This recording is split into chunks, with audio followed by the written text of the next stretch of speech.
The morning's here. Hello, everybody. Good morning, and welcome to the Disney Morning Show. I am Kyle, the editorial director for Laughing Place, and joining me this morning is our very own Benjamin Breitbart. Hi, Ben. Hi, first time on the morning show. This is exciting. First time as a guest host. Yeah, you've appeared like here and there a couple of times, but yeah, making your full-fledged debut. Let's say some hellos, Benjamin, if you don't mind. Hello. Oh, yes. I forgot my job. Hello, hello, Fred. Hello, Genie plus. Genie plus. Sorry, hello there. Time for that transcendental joyride of Disney news. Who will be with Kyle today? It'll be me, Gio. Hi, Gio. Hope you're doing well. And Nikki B, the big cheese. Yeah, Michael Eisner. Yeah. Yeah, he actually came up in the earnings call today. So, yeah, it's true. In the past. We'll get there, but related, let's start the show off the way we do every show.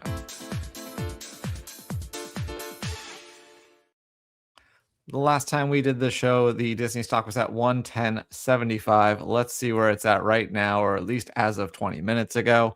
107.20, which is not as bad as it had been in pre or hours. Yeah, it was interesting when the news earnings first came out, it was up 4%. And then it kind of, after maybe an hour, but before the call, it was flat. And then as the call was going on, it went down. It was the opposite of what Benji usually expects. Yeah, and it was interesting because, I had CNBC on in the background, and they're trying to figure out why it's down, and they really can't figure it out. So, I'm not the expert here, but hold that thought. Let's transition to our next segment.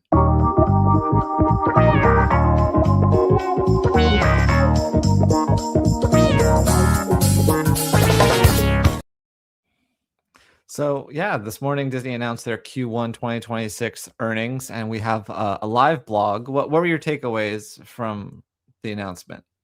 I was expecting, obviously, if you listen to the podcast, I was expecting a miss, and they beat the street. It's a little bit of a complicated quarter. There's a lot of weird stuff going on. So Disney basically sold, but then bought Fubo. So Fubo is kind of in there. Fubo's earnings are actually tomorrow, so it'll be interesting to see how that all plays out. There were also, last year, there was Hurricane Milton impacted Walt Disney World. So attendance is up 1%, but it's hard to say what the impact of Hurricane Milton was. And then also, as you know, Disney had that YouTube blackout, which had over $100 million income impact. So there's a lot of one-off things. I'm just looking right now. There's an ETF that is selling Disney. So we'll see if that maybe is part of the calculus here as to why it's down. Which ETF? Terra Nova ETF. So what does it do? I don't know. Okay. For those who don't know, ETFs are collections of stocks. Sometimes they have a purpose. Like some of them are just meant to like mimic the S&P 500. Those are very simple, like index funds, or those are still ETFs. But then there's other ones that are like, here's one for, the most dividends and stuff like that, or different themes of like different types of businesses. So I'm curious what this one, if Disney no longer fits into whatever goal it's going for. It's supposed to be large cap companies that combine strong fundamentals with positive momentum technical trends. Okay. So I can see how Disney both fits and does not fit into that category. They're also selling Netflix. So I think it might just be that they're selling media, getting out of the media business, which is understandable given all the changes happening there. As much as Disney stock has hit, it's still doing better than Paramount or Netflix. So, which Disney said that they are not interested in buying Warner Brothers, so that's good. Yeah, because they already had their boondoggle with 20th Century Fox. That was a great price in hindsight, Benji. They were ahead of the game. That's what Bob tried to convince me of today. We'll see if I buy it. I actually like the 21st Century Fox. I go to I'm not trying to be, but I would not say it's a consensus win at this point, particularly after Comcast bid up the price. Yeah, I mean, I think Nelson Peltz has basically made how many goes at this? Speaking of based Nelson on the Peltz, box man, his transaction? daughter's in the news. I see that. Yeah. There's actually an ABC News Nightline Impact by Nightline about his daughter and Brooklyn Beckham. Yeah. But something else that came out over the weekend is that it, according to reports from Bloomberg, it seems like the Disney board is coalescing around Josh D'Amaro. They'll be well, if they haven't already, they'll be voting officially, and it is expected, not official, that they'll be naming Josh as the successor to Bob Iger. What do you think, Benji? You endorse the man, so I kind of know what you think. As it's a win. I mean, I want it to be clear. It's like, do I think he's like the world's best pick? I think he's the best pick. I don't know that he doesn't have faults, but I think, as I said, ever since July, it had been pretty clear to me that he was the heir apparent. Now, this time is a little different in that it's not just who Bob Iger wants. It's the board is a little bit more proactive, which is why things can be a little bit more squishy to me. However, the Bloomberg report seems to indicate that they're coalescing. CNBC had a similar report today, just saying that the board's meeting. I think we all know the board's meeting this week. So, I do have a little bit of don't count your chickens before they hatch. Obviously, they have to make a pick. They have to negotiate. While I don't think he would turn down the job, and then what happens to the people that they don't pick. The funny thing is, I was watching CNBC today, and they pulled up. They're like, and Bloomberg is reporting that the next CEO, and then an image of Dana Walden came up, and they're like, that's not who they're picking. So, it's interesting.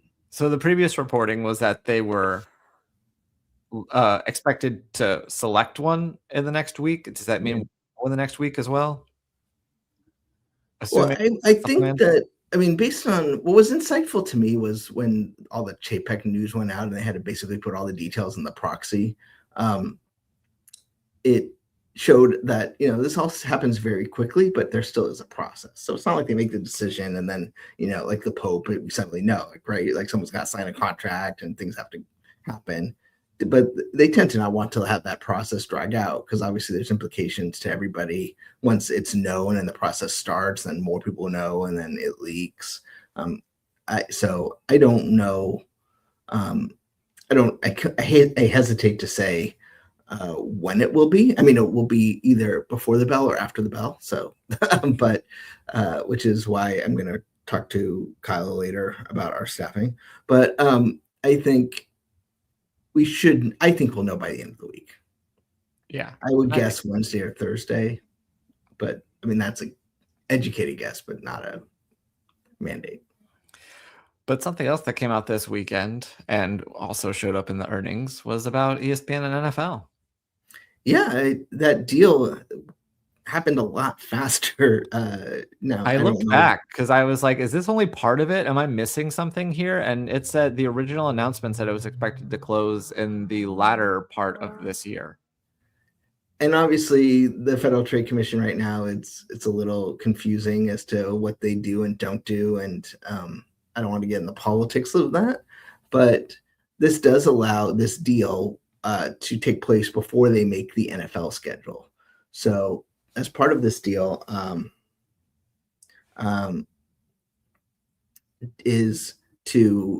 Disney is going to basically give up those double headers, but then they'll have the 7 games that are on the NFL network because Disney will own the NFL network. So they'll have digitally the games that are on there. They'll have linear rights to Red Zone, which I'm not quite sure what that means when they say linear rights. Like if I have Hulu Live TV, does that mean I will have Red Zone, or does it mean?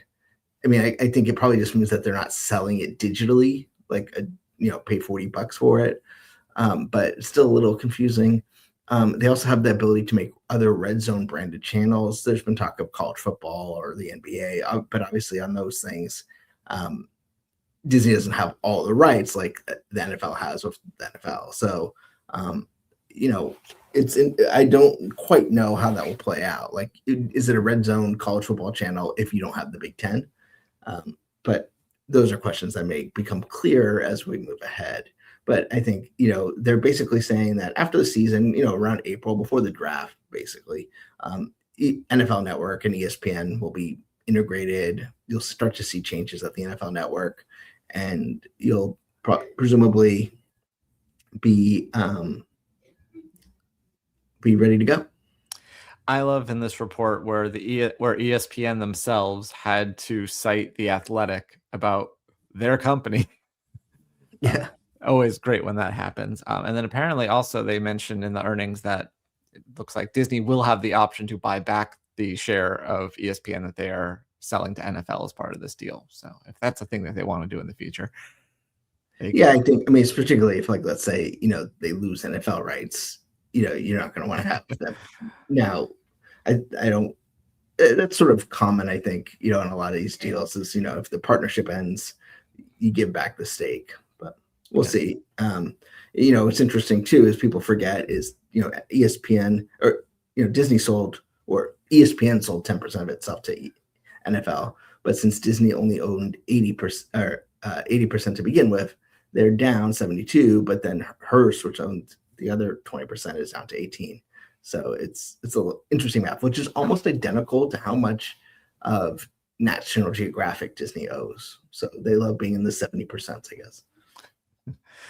Well, speaking of the Fox acquisition that we were talking about earlier, The Devil Wears Prada 2, they dropped a new trailer last night around the Grammys, which were still on CBS, but will be coming soon to ABC and Disney Plus, I believe. And this one, the people actually talk. Last time it was just a little teaser. Now we get a full-blown look at the movie, including all the people you love: Meryl Streep, Anne Hathaway, Emily Blunt, Stanley Tucci. Did you watch this? I did. That's cute. I'm not passionate about Devil Wears Prada, but I thought it was fun. It was embrace the funness of what that movie was, I think. Yeah, I agree. So that's coming to theaters May 1st, so not much longer to wait, just about 3 months from now. And speaking of the Grammys, Disney won a Grammy last night as the movie Music by John Williams won a Grammy for Best Music Film. So makes perfect sense. You can watch that on Disney Plus. I still have not watched this. Did you watch this? I did. I went to the premiere, so I kind of had to. I figured. But it made Steven Spielberg an EGOT because he was a producer on this. Oh, very nice. Fred said they should have released it last week and they would show it in front of Send Help. I don't know if that's the same demo. But I think they really wanted to go after the Grammy audience is why it was released last night. Yeah, that makes sense. So we, as you probably know, did not do a show on Friday. That's because Tubi wasn't available. And then also, as soon as the time that we would be prepping for the show, we got a bunch of news breaking. So now we're going to talk about that news that caused us to not do a show. And that involves they're finally doing something for Disney California Adventure's 25th anniversary. Yeah, as a opening day cast member of that park, I was kind of wondering how they're going to handle it. Obviously, the park has gone through a lot of changes, but I'm happy that I'm not unsatisfied. I mean, I didn't expect it, a Disneyland style 70th anniversary, but kind of a nod back to the Sunshine Plaza, bringing back Soarin' over California before it turns into Soarin' Across America. And, the normal stuff. The one thing I'm missing is I'd like there to be a moment, like some sort of ceremonial moment. I don't know if that's going to happen. Just haven't announced. It'll probably be something small. They have for other ones. Yeah. They don't usually announce that sort of a thing. Sometimes, but not always. But we'll see.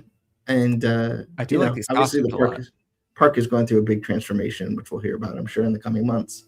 Again, with Coco and Avatar and so much more. Yeah. But perhaps eclipsing that announcement was this one, Ben. I am so excited for this. I'm a huge Humphrey the Bear fan. I remember being as a kid going to kindergarten for the first time and doing the Humphrey hop, like as I'm walking to class. Or I guess, did you call it class when you're in kindergarten? Or you just say going to school? I don't know. Were you AM or PM kindergarten? Yeah, I feel like I was all day kindergarten. I don't know, what's this AM PM garbage? Wow, that's how you know Was it Benji's old. 3 o'clock, 9 to 3.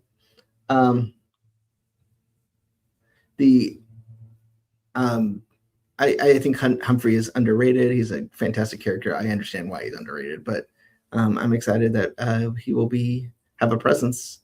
That you can be my storytellers. I booked it. I'm going to do him as sort of my DCA Eve dinner on the 7th, and looking forward to it. Now, do you think that they built this costume by themselves, or did they accidentally steal it from a fan? You with the deep cut references. When they did the dryers that had Humphrey the thing, there was accusations that it was based on fan art that whoever did it probably didn't realize was fan art. So yeah, there's that. But going back into the park itself, they also announced, among special food and things, a new popcorn bucket, which is the Pixar Pal Around. And so the center here holds the popcorn like a little drum, and there's also little gondolas, and they'll spin around. But you'll notice here in the center, there's colorful lights and things, and this will apparently interact with different lands and attractions and evening spectaculars in both parks by doing different lighting patterns and things like that. So they're called it, they even had a name for it with capitals, which makes me think that this is something that they're going to try to roll out to other things called Magic Inside. Magic Inside technology is what this popcorn bucket has. And not the first time they've tried something like this, as I was, of course, going to note in the bottom of my article here. They had the glow with the show ears, which is what you see right here. I remember getting my free pair as an annual pass holder and doing a test for World of Color, getting my glow with the show ears. And then, of course, Magic Band Plus also kind of does something similar as far as like syncing up with different things. But I'm interested to see how this popcorn bucket works in this whole Magic Inside initiative. I'm just going to go back to Fred here. Why do you have only two cartoons? The reason he didn't have a bigger presence was just the end of animated shorts as a thing. It was just bad timing for that. And then, they've tried glow with the show, that kind of thing forever. Mm-hmm. Yeah, even back to the 25th anniversary of Disney World with the pins. But this is the first time it's kind of coming from the food department. So maybe that will work better, because the problem with the show is you had a great show for somebody else, but they're on your head. So yeah, that's a good point. I do keep checking because they didn't announce a price for this, and sometimes the menus get updated when there's an upcoming novelty to kind of tease it. So I've been keeping an eye on those to see how much this is actually going to cost. But I'm very interested in that. But you know what doesn't cost anything? Tubi, and a movie that was unceremoniously removed from Disney Plus after being an early Disney Plus movie is Togo, and now it's appeared on Tubi, now available to stream for free. One of several Disney-owned movies that actually joined the list, but this was the most notable since it's one that you can't even watch anywhere. Well, I think you might be able to like rent it from Amazon, but you can't stream it on Disney Plus anymore. So if you missed Togo or you got a chance to see it and want to see it again, you can head on over to Tubi, the free streaming platform. Yeah, I'm glad it found a home. It's, the promise of Disney Plus being like, oh man, you'll never have to worry about seeing a thing again, and then they make original content and disappears that quickly was not a great look.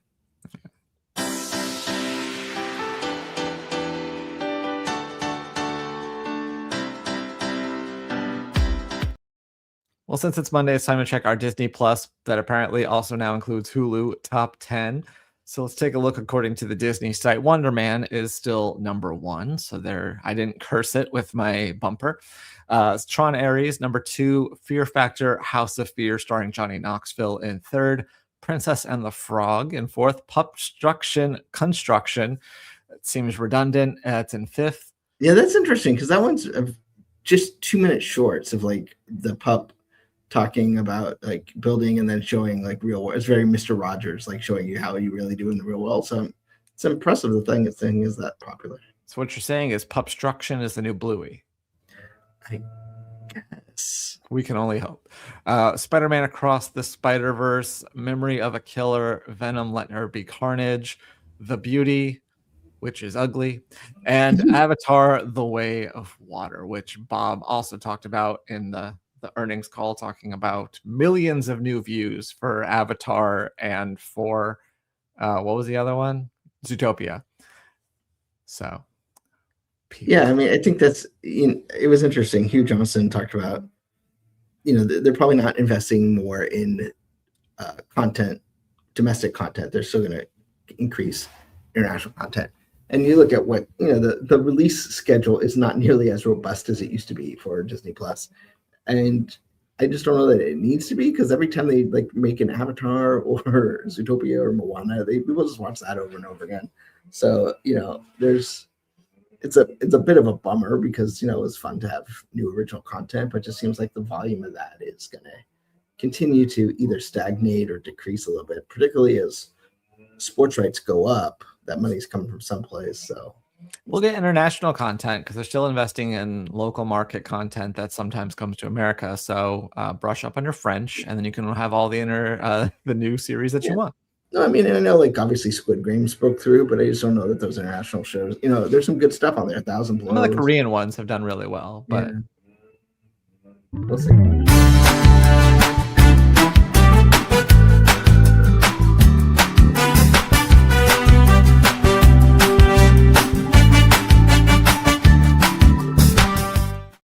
So you actually appear on the show like every day. You just didn't know it. I didn't realize that we're skipping the rest. Sorry, I should have explained this to you, that when we don't have a review, we go to Around LP and then go back to the rest. So we skipped it, but we intentionally skipped it, and we'll go back to it. I apologize for not giving you the full rundown on that one.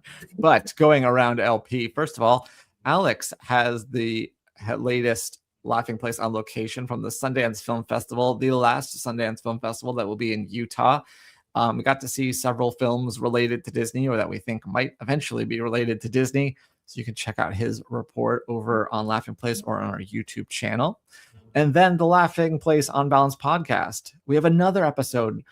Believe it or not, that's 2 in 1 week. This one features Tubi and Rebecca as we make our bold predictions for 2026 and look back at our bold predictions for 2025. You can see how we did, see what we think is coming up, and put it on your sheet, and so you can check things off as they surely happen. Because we have a really high batting average with that, Ben. So, and then finally, you won last year. You got the 1 out of 12 or whatever. Spoilers. Try to guess which one. But the Muppet Show is coming later this week on Wednesday, I think it is, that it airs on ABC and Disney Plus. But ahead of that, Luke went and looked at some Muppet Show, his top 5 Muppet shows he thinks you could go back and watch before that airs. And then turns out Mike C also did this back when the Muppet Show first came to Disney Plus, and 2 of them are the same. So that's a total of 8 episodes that you can check out before this Sabrina Carpenter one comes in just a couple of days. And the rest. Heading to the Disneyland Resort, the Lego store in downtown Disney has seen a bit of an update to its Sleeping Beauty display. So it maintains this similar elements. You still got Prince Philip and Maleficent the Dragon, but there's some new flames and a castle and a sign. So just these balloons are not part of it. That's part of the make and take that they have over there. But yeah, an interesting little update. It's kind of cheating because these don't look like they're made of Legos, but I think it's nice. Yeah, definitely. It's nice to see it refresh on the 25th anniversary of Downtown Disney. There you go. That's probably why they did it. And then some bad news for people going to Anaheim. The Anaheim Transportation Network, including the ART buses, will be shutting down at the end of March. And the big question is, we don't know what this means for the Toy Story lot, because those buses are run by ATN. I imagine Disney will just pick them up, but we don't know for sure. Big bummer. These buses were not free, in contrary to what happens to Tubi. What? The shuttles were? Yeah, the shuttles were Toy Story shuttles, yes. But the art bus themselves, even though Tubi didn't realize he had to pay for them that one time, that I'm just going to hold over his head forever. They did cost a little bit of money, but they're still very convenient. They were also really convenient for Run Disney, but that's not going to be a problem anymore for Anaheim for a while. So no rush there. But so what do you think? about art going away and the ATN. I mean, I never used art because I always stay within walking distance. Even if I'm staying in Garden Grove, I walk. It's like not worth it. I mean, it's not the $2. It's just worth the hassle of waiting for it and all that. And I think most of these hotels will find a solution, whether they just sort of buddy up with their own thing or have a van or you just walk. I don't think people are going to get stranded. Also, I think part of the problem with this was that, so many people with Lyft and Uber becoming so convenient, people just would pay the $10 or whatever and not wait. Particularly because the ATN was per person, whereas, ride shares just pay for the car. That's true. And I'm sure Disney is going to have a way to get you Toy Story, but also keep in mind, Toy Story lot is a parking lot. A primary parking lot's probably not long lived with the new parking structure being built fairly soon. So, yeah. I mean, there is a gap, but it's not going to be forever. So I don't think that they need a long-term solution there either. So, I said, I don't think the people staying most people staying at the Anaheim Resort will be fine. Yeah. The only time I've ever used art was for Run Disney when I was staying off property and, at 3 a.m. Yeah. It was kind of nice to have a free ride, but not free. It was free for Run Disney. The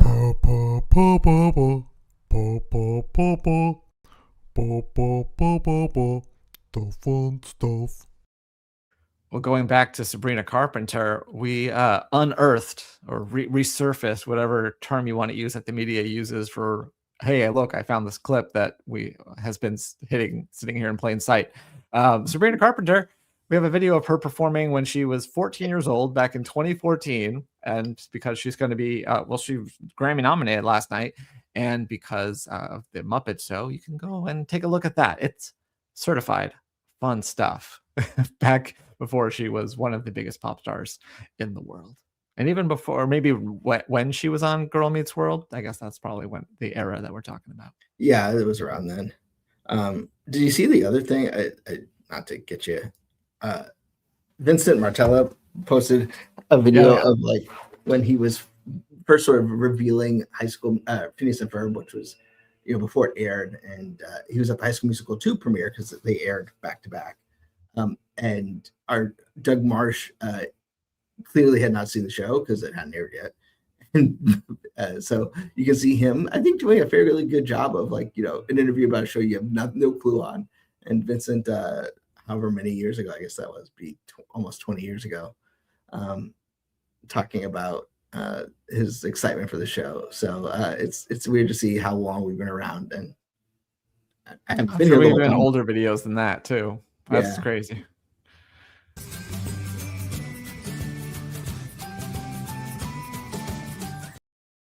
Well, I don't have that as a pocket pick, but I found this one over the weekend and it made me laugh. So I wanted to share it. See, oh no, he dropped his ball. What's he going to do? Well, game's over. Give it up. Oh, well. You failed. And then his brother's giving him crap too. He's like, what'd you do? Can't take you anywhere. So there you go. That's my pocket pick for the day. Now it's time to test Benji's knowledge.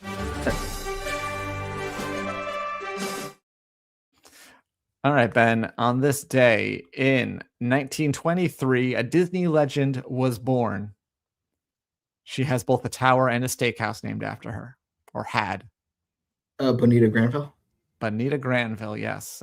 One of the owners of the Disneyland Hotel before Disney owned it. On this day in 1946, an actor was born. His Disney credits include Boy Meets World, entries in the Toy Story franchise, Bedtime Stories, and Corky Romano. What year? 1946. William Daniels? No. The dad? The dad? No. He's on Boy Meets. I see you're hung up on Boy Meets World, but he was also in entries in the Toy Story franchise. Perhaps I think he came in 3, maybe 2. I think 3, replacing another actor who may have passed away. Oh, Not Jim Varney. Not Jim Varney. Yeah. Blake Clark is his name. He played Sean's dad on Boy Meets World, and he took over the role of Slinky Dog after Jim Varney passed away. I see that now. On this day in 1977, a singer, pop star, was born. Her Disney credits include Zootopia and apparently playing herself on an episode of Wizards of Waverly Place. Shakira, yes. And finally, this is a hard one, but for some reason, I think you can get it because I think besides Blake Clark, your only blind spot, I think you know a lot. So on this day in 1990, Touchstone released a movie starring Bette Midler and John Goodman. I have a synopsis if you can't get it already. 1990? Yeah. Bette Midler, so Stella? It is Stella, yeah. Fiercely independent Stella, a wisecracking bartender, refuses to marry the doctor, Stephen Dallas, who gets her pregnant. Instead, she decides to raise their daughter, Jenny, single-handedly.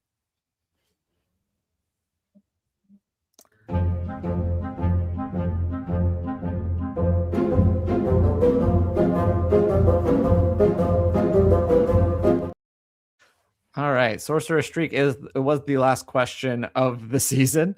So, can I not even get? I guess I can't even get to it if I'm not logged in. So I guess we know who the winner is. The winner was once again Jeremy Parker. I think Luke might have. I don't know. He managed to. How did he get 13? Is this the right season? How did that happen? Oh no, this is an older one. Hold on. These are not in order. You would think that they'd be in order. Season 7, Unknown Platypus did manage to pass our featured player, Luke Manning, to become the winner. I know they've done very well before, so impressive that they won. I guess that means that the last question was indeed closed. Oh no, the question is not yet settled, so I don't know how we declared a winner. But yesterday's question was, will Dinosaur reach 90 minutes or longer? It reached 260 something. Yeah. So yeah, easy over on that one. So presumably that won't make a difference to the final standing. So congratulations to Unknown Platypus. We'll start a new season soon. I'm excited. I got to get back into it. I've been slacking. I need to get. I don't get the. I gotta get into it.